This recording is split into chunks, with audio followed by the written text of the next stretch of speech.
Orang yang fokus kepada kasihnya kepada Tuhan kerap kali jatuh dalam dosa, karena dia menjadi self-righteous, orang yang merasa benar.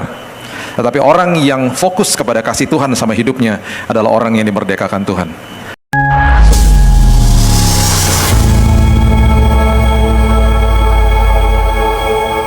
Haleluya, terima kasih Tuhan. Terima kasih buat bulan yang indah ini Tuhan, di mana kami terus diingatkan bahwa satu-satunya Tuhan yang turun dari tahtanya menghampiri manusia dan menyatakan bahwa Engkau adalah satu-satunya Raja, satu-satunya Tuhan yang hidup dan membuka dirimu.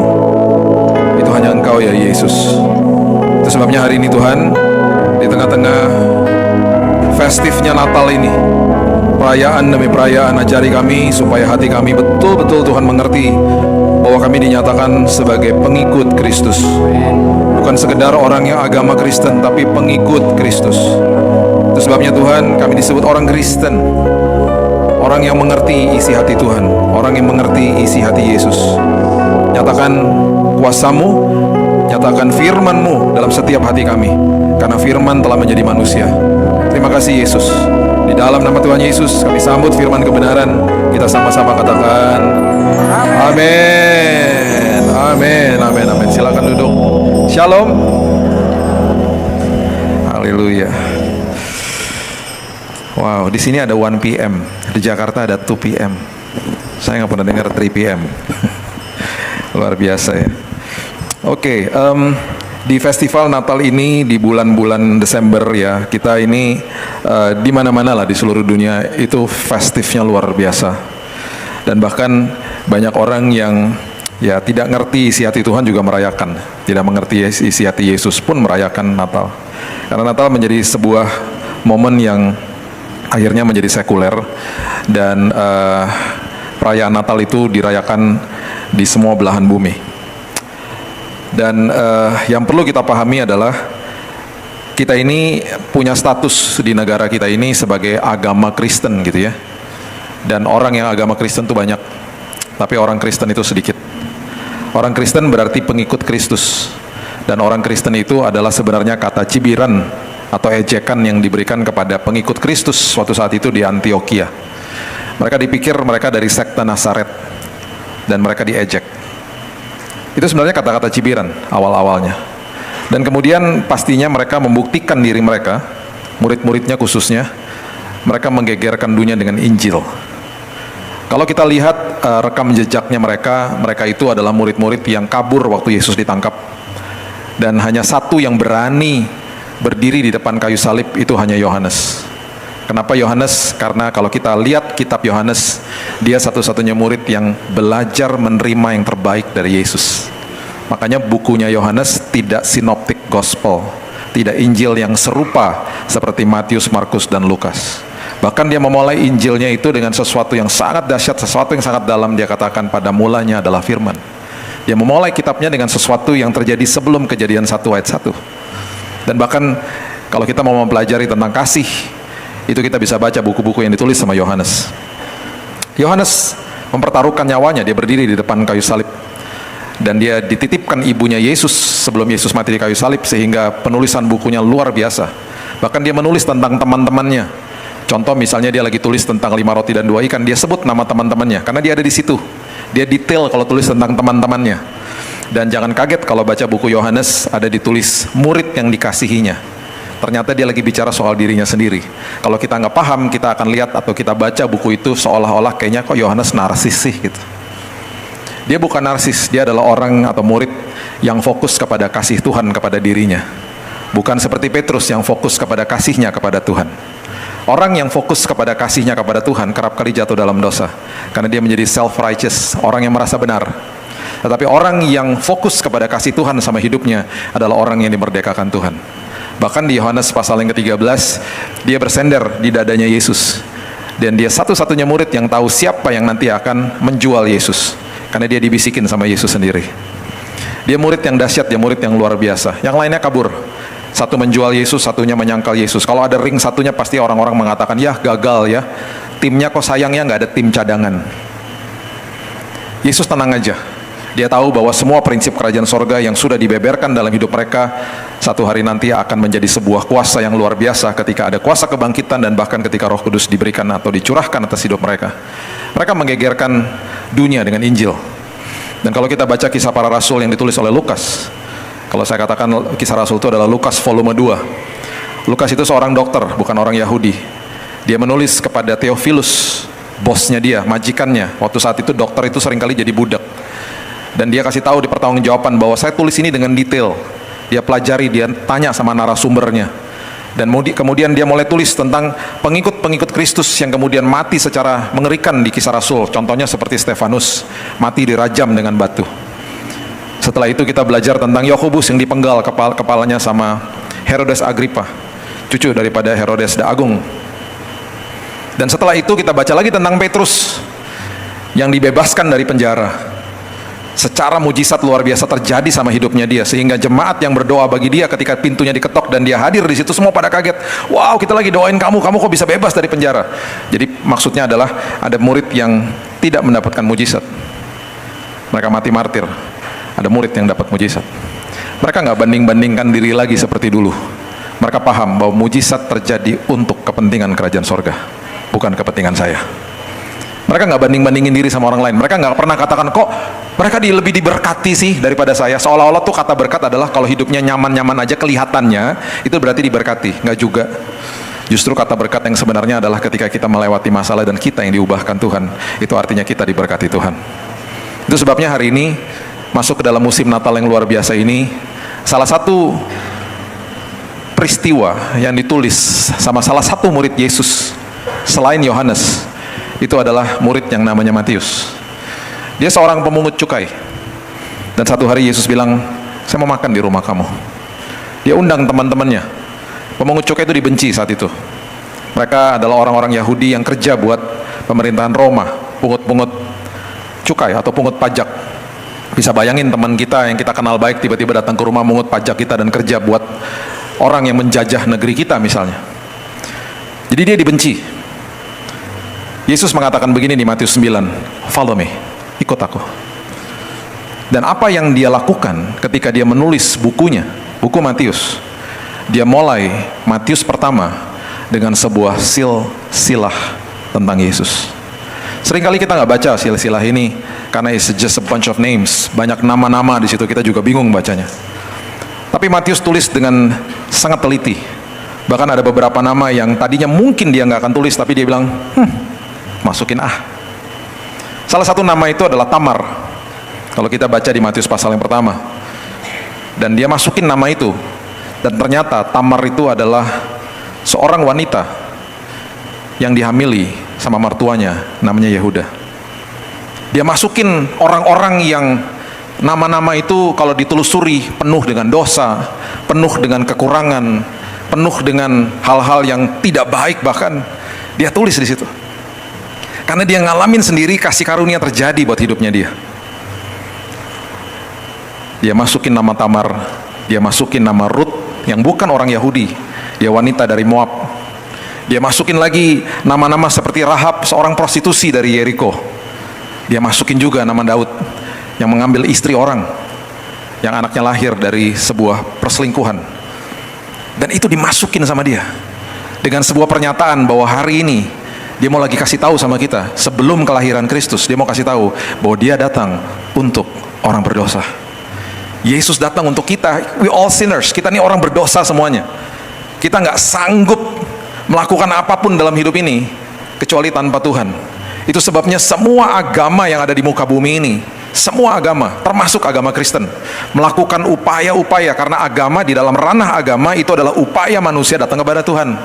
Upaya manusia untuk menggapai Tuhan, sosok ilahi yang lebih besar kuasanya daripada dia. Semua agama. Itu sebabnya kalau kita masuk ke dalam lebih kerucut lagi, masuk ke dalam agama Kristen, terakhir waktu kita lihat, justru di hari-hari ini kita bisa lihat sudah terjadi banyak sekali perbedaan pendapat. Yang terjadi adalah perbedaan-perbedaan ini diterjemahkan dalam berbagai-bagai sinode, denominasi, bahkan tata ibadah. Semuanya itu hanya sarana. Yang perlu kita pahami hari ini, jangan dikultuskan hal-hal seperti itu. Hormati agama Kristen, hormati tata ibadah, hormati sinode, denominasi agama Kristen. Kejar Yesusnya. Jangan kutuskan hamba Tuhan. Hamba Tuhan hanya penyampai kabar keselamatan, bukan mediator. Mediatornya Yesus. Hamba Tuhan yang merupakan imam besar, kalau kita bisa gambarkan sebagai imam besar di perjanjian lama, betul mereka mediator. Mereka yang dititipin pesan sama bangsa Israel pada saat itu untuk masuk ke dalam ruang maha suci, untuk menghapus dosanya cuma sekali setahun. Hari ini kita punya mediator yang agung, namanya Yesus. Jangan kutuskan hamba Tuhan. Itu sebabnya jangan dikit-dikit minta-minta doa seperti begini. Sudah 26 tahun saya pelayanan, dan 90% yang saya dengar orang kalau minta doa tuh begini. Doain dong Pak, bisnis lagi seret. Doain dong Pak, barang lagi ketahan di bea cukai. Doain dong Pak, supaya anak cepat kuliah, supaya anak cepat dapat jodoh. Oh enggak, saya rasa seperti gini. Tuhan itu dewa, saya dukun. Lama-lama gue charge ya, minta-minta doa. Mau masuk pesawat, tinggal 3 orang lagi ditepok belakang saya. Pas balik badan, Pak Billy ya, iya, minta doa boleh. Saya pikir dia takut terbang. Saya melipir ke kiri, Bapak, Ibu, 2 anak. Ada apa Pak? Saya juga bingung Pak, terserah Bapak mau doain apa. Ya ntar aja kali, tunggu landing. Jangan kutuskan hamba Tuhan. 10 tahun lalu saya diminta doakan orang sakit 7-7-nya meninggal semua. Ayo, tadi aku minta didoain sama dia, gak jadi ya. Sampai sempat tuh nama saya sempat dikenal sama beberapa orang saat itu. Sampai saya dapat telepon tiba-tiba satu hari, Pak, Bapak katanya kalau doain orang cepat ketemu Yesus ya Pak. Ini orang tua kami udah sakit Pak, Papa di rumah dan udah gak ada harapan kata dokter. Bapak boleh nggak ke rumah? Ngapain saya tanya gitu? Doain apa? Jawabannya rohani banget, supaya yang terbaik terjadi. Yaelah. Maksudnya kan supaya Papa meninggal. Karena kenal saya datang. Di perjalanan saya bilang gini sama istri saya, lucu juga biasanya hamba Tuhan dipanggil untuk doa kesembuhan, ini doa kematian. Sampai di sana kita berdoa, lagi tengah-tengah doa si Om ngomong begini, yang tadi saya lihat kamu datang itu lebih dari 2. Saya kan datang sama istri saya, lebih dari 2. Dalam hati saya seneng dong. Wah, ini ada malaikat Tuhan. Dia lihat malaikat Tuhan, Tuhan mau menyembuhkan dia. Keluarganya nangkepnya beda. Malaikat penjemput, malaikat penjemput. Piye itu? Singkat cerita, kita selesai berdoa, saya pulang. Seminggu setelah itu saya dapat telepon dan mengagetkan saya. Pak, aduh kaget. Ada apa? Saya bilang gitu. Mujizat terjadi. Aduh, mujizat apa? Saya bilang gitu. Papa sembuh total. Ya ampun, serius? Iya Pak, sembuh total, seperti dapat organ baru loh Pak, bisa jalan-jalan Pak. Sehat luar biasa. Ih, luar biasa, saya senang banget. Saya kasih tahu istri saya, sayang si Om sembuh loh. Istri saya bilang gini, luar biasa, pasien pertama sembuh. Yang lain meninggal semua. Jangan kutuskan hamba Tuhan. Semua kita punya kuasa, amin. Roma mengatakan kuasa yang membangkitkan Kristus dari kematian ada di dalam kita. Ya, ingat itu. Itu sebabnya ketika kita mengerti ini dengan baik dan benar, dan akhirnya dia hadir di dalam sebuah kain lampin, di dalam sebuah tempat yang sangat hina, bahkan dari keturunan yang penuh dengan orang berdosa. Dia lagi mau kasih tahu sama kita, bukan sekedar aku datang untuk orang berdosa. I am accessible. Saya adalah Tuhan yang bisa diakses sama siapa saja yang mau percaya sama saya. Dari gembala yang sangat miskin sampai kepada majus yang sangat kaya datang untuk Yesus. Matius pasal yang kedua, coba lihat sama-sama saya. Matius pasal yang kedua, dimulai dari ayat yang pertama. Satu-satunya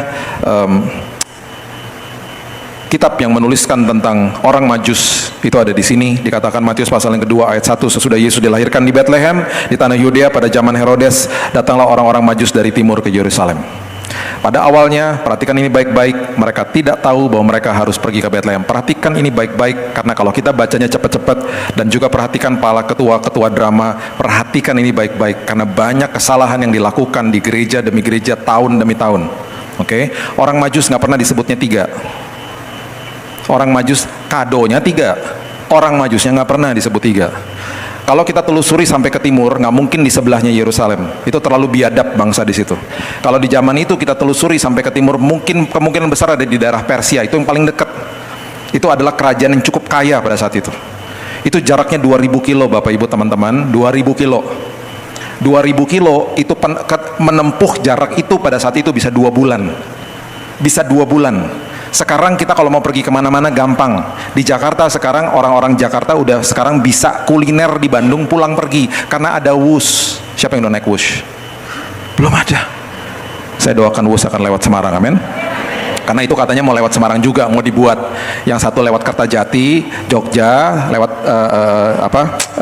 selatan. Satu lagi Cirebon, Semarang, Surabaya. 2,5 jam katanya sampai Surabaya. Lewat nanti stop di Semarang, ya. Nah, sekarang ke Bandung setengah jam. 350 km per jam. Saya taruh HP saya begini di kereta itu, nggak goyang. Segitu canggih dan hebatnya. Kemarin baru merayakan 1 tahun anniversary. 99% on time. Gak pernah telat. 5 menit sebelum berangkat kereta ditutup. Yang telat naik yang berikutnya. Hebat ya. Jadi sekarang banyak yang pergi ke Bandungnya begini, caranya gini nih. Besok Bandung yuk gitu. Padahal jaraknya jauh, hampir 200 kilo. Kenapa? Karena secepat itu. Orang sekarang mau ke Bali juga gampang, Bali yuk gitu. Kenapa? Tinggal buka Traveloka. Mau jaraknya ribuan kilo naik pesawat juga gampang. Majus nggak mungkin ngomong sama temennya bilang begini, Yerusalem yuk, nggak mungkin. 2000 kilo, nggak ada Traveloka, nggak ada tol. Jadi nggak mungkin. Dan plus, perhatikan ini baik-baik, mereka tidak tahu mereka harus ke Bethlehem.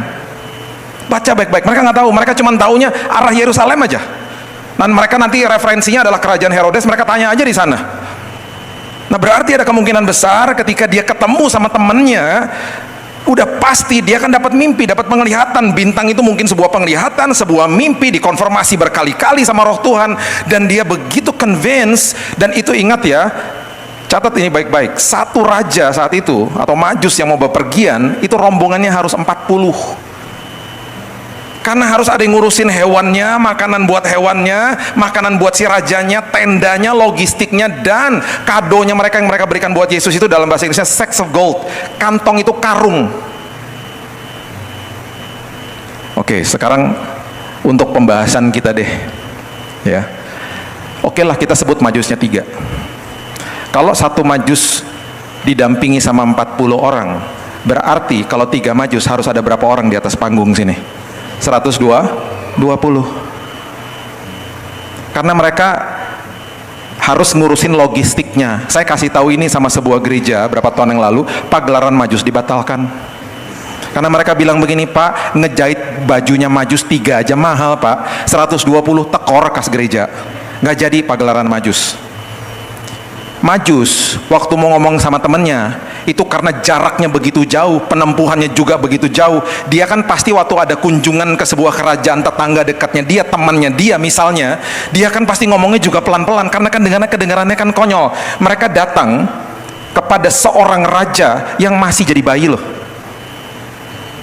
dan raja ini tidak akan memimpin kerajaan di bumi.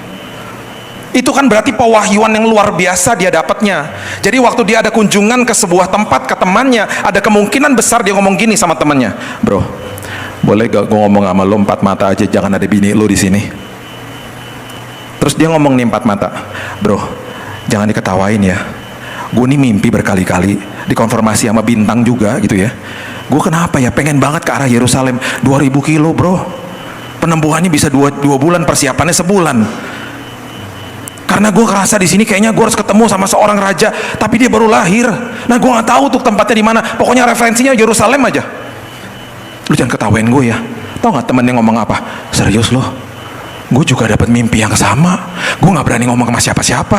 Ya ampun Tuhan, terima kasih dapat konfirmasi.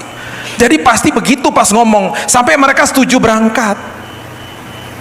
Bayangin selama perjalanannya mereka nggak tahu harus kemana. Dan perhatikan waktu mereka berangkat itu, kalau ratusan stafnya mereka ikut sama mereka, di tengah jalan kan nanya terus, bos mau kemana sih bos? Nggak tahu. Bos mau kemana sih? Bawel amat sih ah. Dan sampai mereka di Yerusalem, perhatikan ini baik-baik. Ayat kedua. Sampai ke Yerusalem, mereka bertanya, di manakah dia? Raja orang Yahudi yang baru dilahirkan itu. Kami lihat bintangnya di timur, dan kami datang untuk menyembah dia. Bintang nggak pernah ngikut loh selama perjalanan mereka.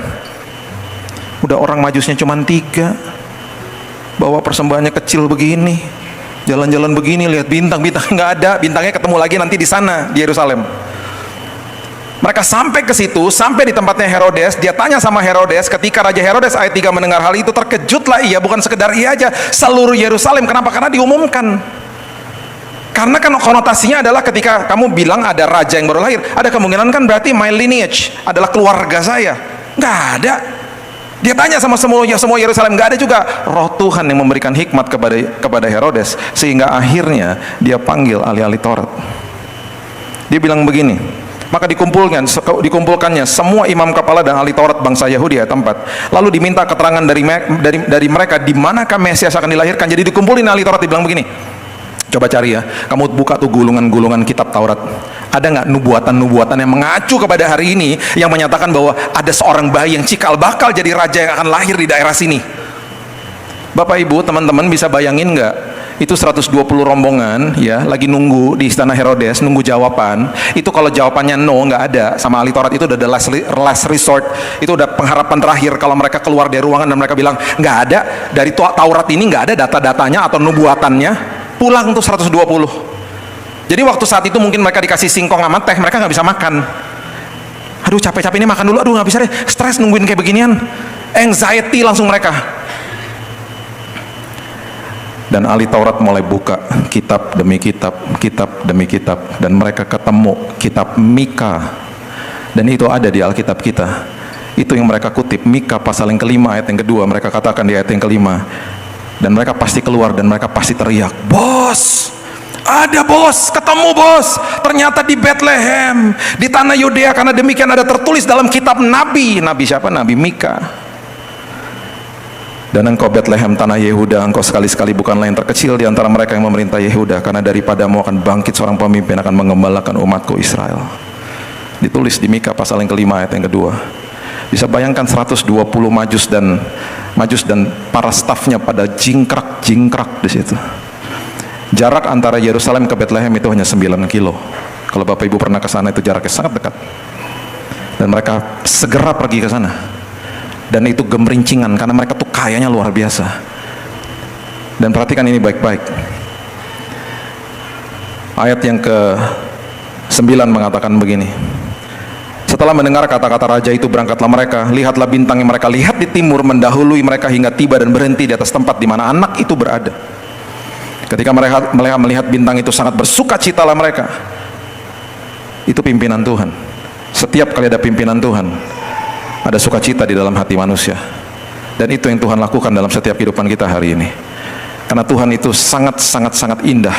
Dan Alkitab selalu mengatakan dia sudah mendahului kita. Berarti dia ada di masa depan kita. Dan karena dia maha hadir, dia ada di hari ini juga, memimpin kita untuk masuk ke dalam hari besok yang dia sudah siapkan bagi kita.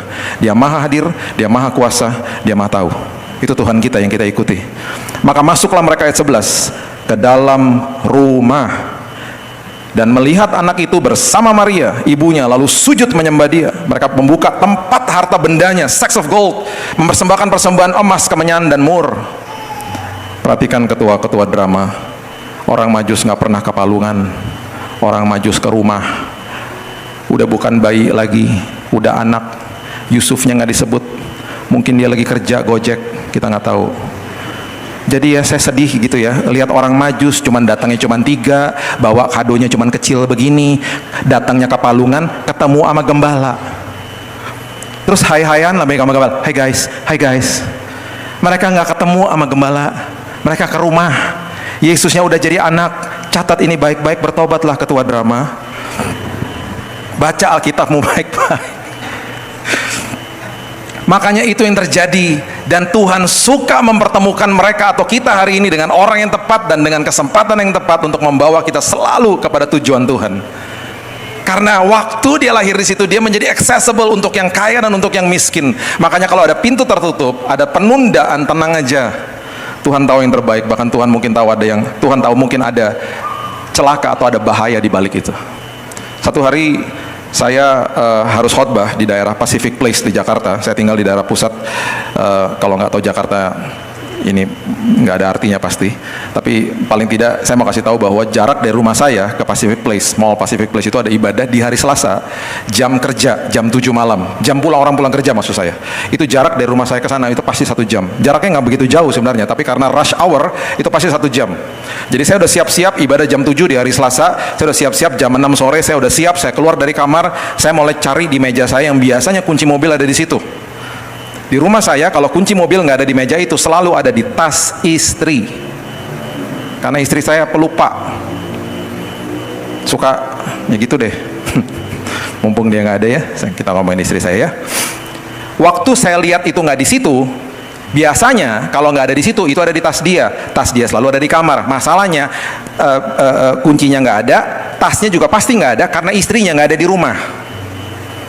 Saya mulai panik, aduh, kebawa nih sama dia. Saya telepon, sayang kamu di mana? Aku lagi meeting. Tunggu, jangan taruh dulu. Coba lihat di tas kamu, kunci mobil ke bawah nggak? Terjadi mengheningkan cipta. Tiba-tiba ada suara begini, Tuhan Yesus. Kalau Tuhan Yesus itu berarti kunci ada di tas dia. Udah tenang. Saya kirim sama Gojek, nggak bisa. Ini udah jam 6. Mau tunggu Gojek sampai jam berapa? Telat saya ibadah jam 7, nggak bisa, telat lah ke sana. Udah nggak usah. Segera saya buka aplikasi Gojek, Gokar. Kalau mobil Gokar jam segitu lama, karena rush hour. Saya pencet dulu Gokarnya. Kalau nggak dapat nih mobilnya, saya naik motor aja. Pencet mobil, tiba-tiba baru pencet, tiba-tiba tin depan rumah. Lah, kok cepat banget? Nggak sampai semenit loh. Itu hitungan detik, tiba-tiba tin di depan rumah. Oh Tuhan, terima kasih. Saya masuk ke mobilnya. Jam 6:05. Masuk ke dalam mobil. Kalau di aplikasi Gokar saya nggak pernah pakai nama Billy Lantang. Saya juga nggak mau kasih tahu saya pakai nama apa. Tiba-tiba supirnya pas saya masuk di belakang dia begini.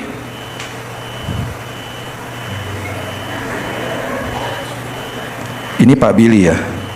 Iya. Oh Tuhan Yesus, saya baru lihat videonya Pak. Video Bapak dikirimin sama keluarga saya baru nonton khotbah Bapak. Tiba-tiba dia nangis. Puji Tuhan Pak.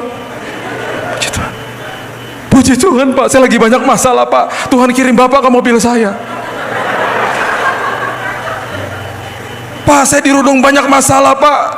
Saya nonton khotbah Bapak. Puji Tuhan Pak, saya perlu konseling Pak. Boleh ya Pak konseling? Iya boleh. Sambil jalan, ayo jalan, yuk. Telat, yuk jalan yuk. Konseling selagi jalan ya Pak, gitu. Boleh ya Pak, boleh, ayo jalan cepat. Selama perjalanan dia nangis. Dan saya dengerin keluh kesahnya dia. Puji Tuhan sampai di Pacific Place masih jam 7:05. Saya bilang sama dia, Mas, ke basement aja. Kenapa Pak? Nanti saya bayarin parkirnya, jangan di sini. Kenapa? Kita bisa doa bentar. Masih ada waktu. Yuk ke bawah. Kita berdoa di bawah. Setelah selesai berdoa, terjadilah peluk-pelukan. Dia nangis, saya juga pengen nangis. Saya nggak nangis, cuma pengen nangis gitu ya. Saya terharu juga lihat dia.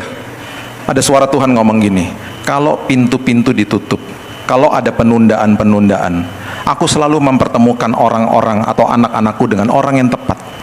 Aku mempertemukan dia juga dengan orang yang tepat. Kamu diberkati, dia diberkati. Terima kasih ya Tuhan.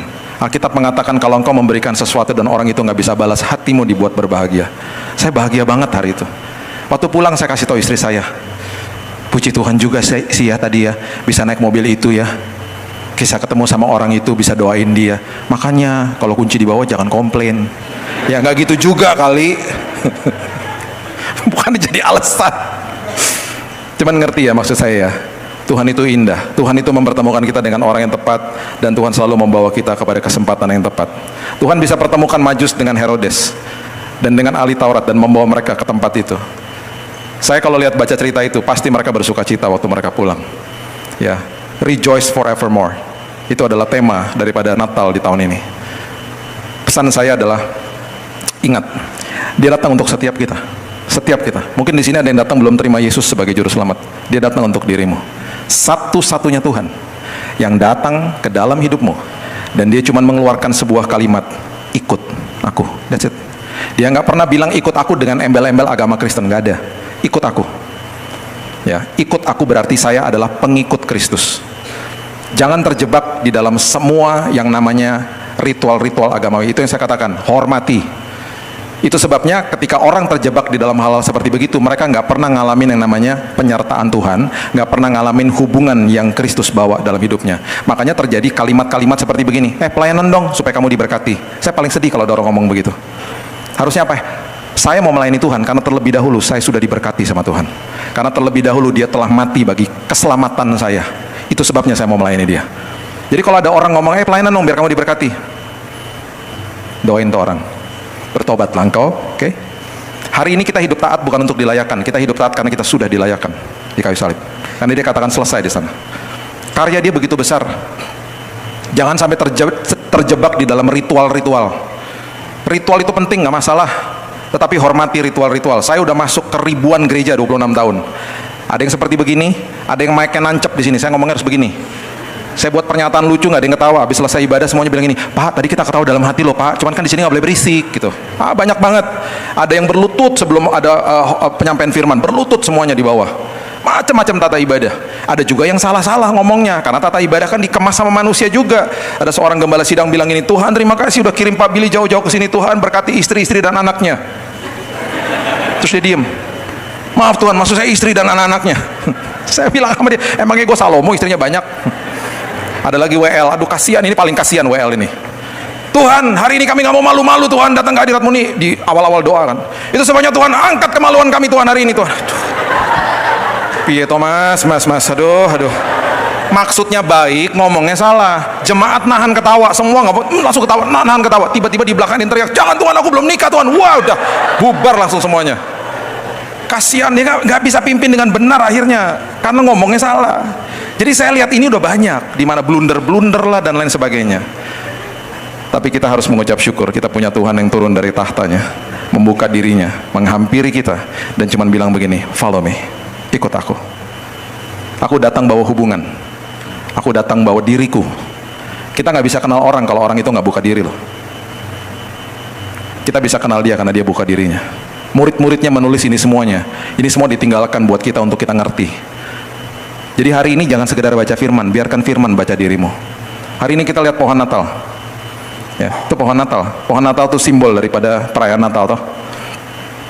Di Middle Age, abad ke-5 sampai 15. Pohon-pohon ini disebut Paradise Tree di Jerman. Diambil sama mereka, dimasukin ke dalam rumah, digantungin apa tau nggak Bapak Ibu, teman-teman? Digantungin apa? Apel. Karena mereka berpikir mereka lagi merayakan sesuatu penebusan dosa manusia di awal. Akibat si Adam sama Hawa. Jadi gantunginnya apel. Alkitab juga nggak pernah bilang apel. Bisa aja itu dragon fruit, kita mana tahu, ya nggak? Nggak pernah dibilang apel. Cuma mereka mikirnya apel, digantungnya apel. Tiba-tiba masuk ke dalam abad-abad ke-14 gitu ya. Denominasi Protestan yang paling tua namanya The Moravian Church. Kemudian dipertajam lagi sama Martin Luther pada saat itu. Mereka mulai bilang begini, jangan dong gantung-gantungin apel, gantunginnya lilin, karena Yesus bawa terang. Ya mereka mulai gantungin lilin. Terjadilah kebakaran di mana-mana. Jadi jangan gantungin lilin di rumahmu, kecuali lilinnya baterai ya. Itu terjadi. Kemudian akhirnya pohon-pohon ini masuk merambah sampai ke UK, ke England gitu ya. Di sana mereka mulai taruh kado-kado di bawahnya. Jadi hari ini kita punya kado di Natal. Yang kita suka terima kado, betul? Dan itu nggak salah. Tapi pernahkah kita berpikir bahwa hidup saya ini adalah kado justru bagi orang lain? Ada seorang pribadi namanya Barnabas. Orang mungkin nggak pernah tahu kisahnya dia. Karena kita pasti sering membaca kitabnya Paulus, karena Paulus menulis 3/4 dari perjanjian baru. Ada seorang namanya Barnabas. Barnabas ini yang memperkenalkan Paulus kepada pilar gereja mula-mula di Antioquia. Bisa bayangkan saat itu, orang-orang murid-murid Yesus yang ada di Antioquia bilang begini sama si Barnabas, lu gila aja, masa bawa tuh orang ke sini tuh orang pembunuh tahu gitu. Mana lo tahu dia udah bertobat, udah gue jamin dia udah bertobat, tenang aja gitu. Diperkenalkan akhirnya di Antioquia. Paulus itu dominan. Satu hari dia berselisih dengan Yohanes yang disebut Markus karena dianggap tidak disiplin. Akhirnya Barnabas step in, dia bilang begini, udah deh, saya bawa si Yohanes yang disebut Markus ke tempat saya di Siprus. Dibawa sama dia. Kita nggak baca tuh kisah-kisah seperti begitu. Akhirnya apa? Paulus pergi sama Silas toh. Waktu dia pergi ke sana, dia konseling si Yohanes Disipul Markus, dia bilang gini, Kus, udah lo tenang aja, emang si Paulus itu orangnya begitu, dominan, udahlah gitu. Akhirnya kalau kita baca lagi, mereka berempat pergi sama-sama. Dia yang menghembuskan kedamaian di dalam kelompok itu. Dia yang perkenalkan Paulus, itu orang yang ada di behind the scene yang gak ada yang tahu. Dia hidupnya jadi kado buat Paulus. Kita nggak baca kisahnya dia. Dia jual harta miliknya, diberikan kepada jemaat mula-mula. Yuk kita bangun pagi, kita jadi kado bagi orang lain.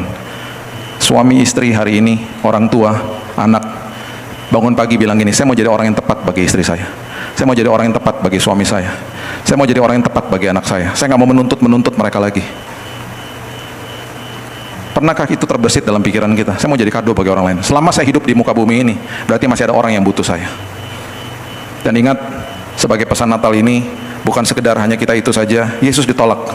Ya, saya kasih ayat terakhir ini, Matius pasal yang kedua, ayat 16 mengatakan begini. Matius pasal yang kedua, ayat 16. Ketika Herodes tahu bahwa ia telah diperdayakan oleh orang-orang Majus itu, ia sangat marah. Lalu ia menyuruh membunuh semua anak di Bethlehem dan sekitarnya, yaitu anak-anak yang berumur 2 tahun ke bawah, sesuai dengan waktu yang dapat diketahuinya dari orang-orang Majus itu.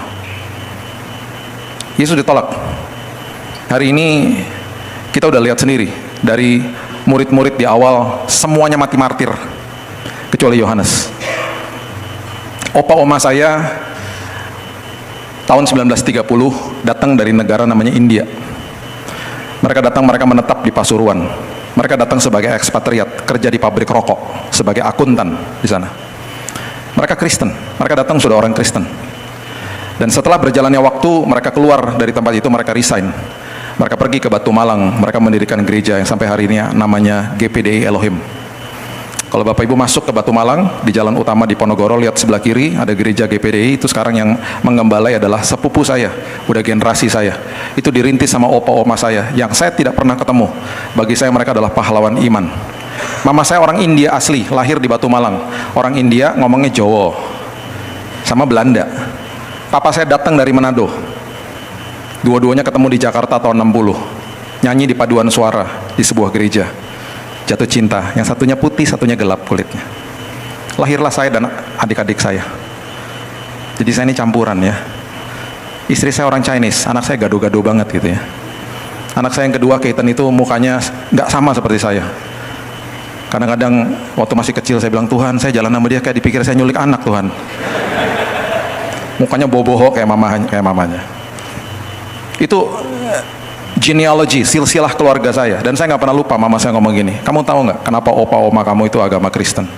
Karena ada satu murid Yesus yang namanya Thomas, yang kuburnya sampai hari ini masih ada di India. Dia masuk ke negara itu, dia menginjil di situ. Murid-murid Yesus menjungkir balikan dunia dengan Injil, dan mereka ditolak di mana-mana. Dan hasilnya sampai hari ini, kekristenan itu yang terbesar di dunia gara-gara mereka, gara-gara 12 murid ini. Matius mati di Ethiopia, dipukulin sama balok. Hari ini hampir 60% di benua Afrika percaya Yesus. Saya cikal bakalnya, salah satu keturunan yang kalau ditelusuri ada seorang murid Yesus yang datang ke situ. Hari ini dimanapun orang Kristen berada, ditolak. Gereja banyak yang ditutup, banyak yang dibakar, masih ada martir yang terjadi di mana-mana. Bahkan di tahun 1960-an nggak boleh lagi berdoa di Amerika, di sekolah maksud saya, di Amerika. Ketika mereka menolak hal-hal seperti begitu, yang terjadi adalah penembakan terjadi berkali-kali di sekolah-sekolah di Amerika, yang kita sudah lihat berita-beritanya di mana-mana. Jangan keluarkan Kristus dari hidupmu. Dia datang untuk ada di setiap hatimu. Itu sebabnya hari ini kita ada di sebuah gedung gereja yang indah, tapi ingatlah, kalau nanti malam semua pulang, tempat ini dikunci, gedungnya ditutup. Gereja tidak akan pernah bisa ditutup, karena gerejanya adalah saudara dan saya. Setelah tempat ini kita pergi, mungkin ke rumah, besok kita kembali ke tempat pekerjaan. Semua tempat yang kita injak dengan kaki kita berubah jadi tempat ibadah, karena saya dan saudara adalah gerejanya. Orang di sekitar kita mungkin nggak pernah baca Alkitab. Satu-satunya Alkitab yang dia bisa baca hanya lewat kehidupan kita. Jadilah kado buat mereka. Lewat tindakan dan perkataanmu, tunjukkan siapa Yesus. Ada sebuah kabar baik yang dunia harus tahu. Dan saya percaya sukacita Tuhan merasuki kehidupan kita, bukan hanya di musim ini saja, tapi dari hari ini sampai selama-lamanya. Berikan tepuk tangan kita untuk Tuhan kita. Haleluya. Terima kasih Tuhan, mengucap syukur buat hari yang indah ini. Terima kasih buat sebuah momen, sebuah peristiwa yang bukan terjadi sekedar hanya sebuah sejarah saja, tapi sebuah momen yang terjadi bagi setiap kehidupan yang ada di sini. Bukan sekedar Kristus datang dan hanya hadir secara fisik di bumi ini saja, tapi hari ini semua kami merasakan, menikmati Yesus yang ada di dalam kami. Terima kasih Tuhan. Terima kasih buat Roh Kudus. Terima kasih buat kuasa yang Tuhan berikan bagi hidup kami. Terima kasih buat otoritas yang Tuhan berikan bagi hidup kami. Terima kasih Tuhan, Engkau datang bawa hubungan yang sangat indah untuk kami nikmati hari ini. Dan itu sebabnya kabar baik ini Tuhan, biarkan itu menjadi terang. Alkitab katakan kita patut hidup sebagai anak-anak terang. Itu sebabnya biarkan terang yang telah terbit di dalam kami ini Tuhan, nyata di dalam dunia yang penuh dengan kegelapan ini. Terima kasih Bapa yang baik, meteraikan firman ini, dan biarkan sukacita Natal itu ada di setiap kami, karena kami sadar bahwa Tuhan datang, dan Tuhan selalu, bahkan sampai tahun-tahun yang akan datang, akan terus mempertemukan kami dengan kesempatan, dengan orang yang tepat untuk terus membawa kami naik dan bukan turun. Dan lumbung-lumbung kami diisi penuh sama Tuhan, dan apapun yang kami kerjakan, Tuhan membuatnya berhasil. Hanya di dalam nama Tuhan Yesus, hamba berdoa dan mengucap syukur. Kita sama-sama katakan, amin. Tuhan berkati.